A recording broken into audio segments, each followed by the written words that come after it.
মৰমৰ ছাত্ৰ-ছাত্ৰীসকল, মই তোমালোকৰ সংগীতা বাইদেউ। আজি মই তোমালোকক মেধি তীৰ্থলৈ যায় পদ্যটো গাই শুনাম আৰু ইয়াৰ পিছৰ ভিডিঅ'ত এই পদ্যটোৰ মূল ভাৱ তথা কবি পৰিচয় দাঙি ধৰিম। কবিতাৰ শিৰোনাম মেধি তীৰ্থলৈ যায়। কলিয়াবৰত মেধিৰ ঘৰ, নাম গোৱাত সুখ্যাতি বৰ। কানিয়া মেলতো সবাৰে মাজত মান ভাক্তি পায়।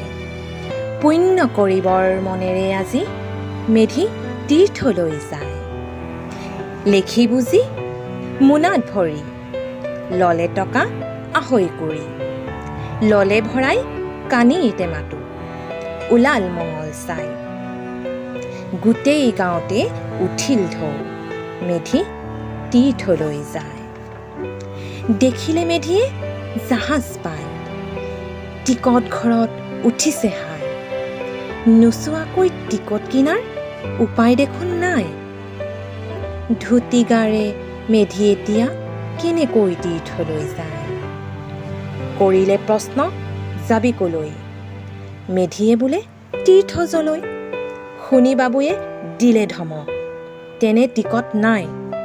কি হ'ব উপায়, কেনেকৈ এতিয়া মেধি তীৰ্থলৈ যায়।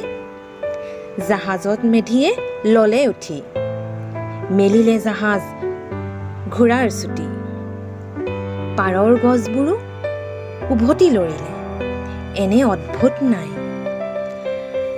লগুণডালত খামুচি ধৰি মেধি তীৰ্থলৈ যায়। দুখনমান তামোল খোৱাৰ বেলি গৈছিল জাহাজ ঢৌ তুলি। এনেতে বালিত সোমাই পৰিল, অলপো লৰচৰ নাই। সৰ্বনাশ হ'ল, এতিয়া কেনেকৈ মেধি তীৰ্থলৈ যায়। 3 দিন জাহাজ তাতেই ৰ'ল, মেধি উঠিব নোৱাৰা হ'ল। বঙালে কঙালে আছে ভৰি, মেধি কেনেকৈ খায়। কলপ কলপকৈ সুধৰিৰে মেধি তীৰ্থলৈ যায়।